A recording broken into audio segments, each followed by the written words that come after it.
പാർട്ടിയിലെ ഒരു വിഭാഗത്തിന്റെ മാനസിക പീഡനമാണ് ഉഴവൂർ വിജയന്റെ മരണത്തിലേക്ക് നയിച്ചത് എന്ന ആരോപണം ശരിവെക്കുന്ന ശബ്ദരേഖ പുറത്ത്. ആലപ്പുഴ ജില്ലയിലെ മുതിർന്ന പാർട്ടി നേതാവ് മറ്റൊരു അംഗത്തോട് ഫോണിൽ സംസാരിക്കുന്നതിന്റെ ശബ്ദരേഖയാണ് പുറത്തു വന്നിരിക്കുന്നത്. ഇത്തരത്തിലുള്ള ചില വിഷയങ്ങളെ തുടർന്നുണ്ടായ മനോവിഷമമാണ് ഉഴവൂരിനെ രോഗശയ്യയിലാക്കിയത് എന്ന ആരോപണവുമായി സന്തത സഹചാരിയും രംഗത്ത് വന്നു.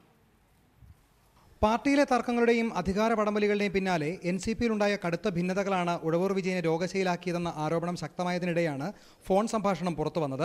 ഉഴവൂർ വിജയനെയും കുടുംബാംഗങ്ങളെയും വ്യക്തിപരമായി അധിക്ഷേപിക്കുന്ന പരാമർശങ്ങളാണ് ശബ്ദരേഖയിലുള്ളത്. NCP സംസ്ഥാന നേതൃസ്ഥാനത്തു നിന്നും ഉഴവൂർ വിജയനെ മാറ്റുന്നത് അടക്കമുള്ള കാര്യങ്ങളും സംഭാഷണത്തിൽ പരാമർശിക്കുന്നുണ്ട്. ഉഴവൂരിനെ ഇല്ലാതാക്കുന്നതിന് എത്ര കോടികൾ വേണമെങ്കിലും മുടക്കുമെന്ന ഭീഷണിയും ഈ ശബ്ദരേഖയിലുണ്ട്.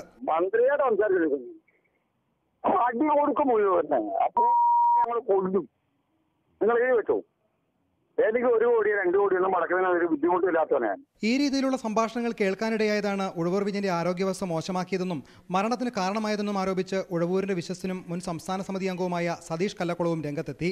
ആലപ്പുഴയിലെ NCP നേതാവ് സുൽഫിക്കർ അലിയാണ് ഉഴവൂർ വിജയനെ മാനസികമായി തകർത്തതെന്നും സതീഷ് പറഞ്ഞു. ഞാനൊരു പാവമായി പോയിട്ട് എനിക്ക് തെറി പറയാൻ അറിയില്ല എന്ന് വെച്ചാൽ നിങ്ങൾ എന്നെ അങ്ങനെ തുടങ്ങരുത് എന്ന് പറഞ്ഞ് പുള്ളി അവസാനം പൊട്ടിത്തെറിച്ചു.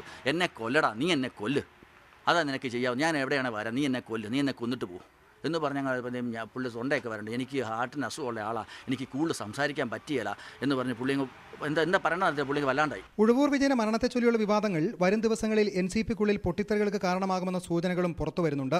Maju George, reporter, Kottayam.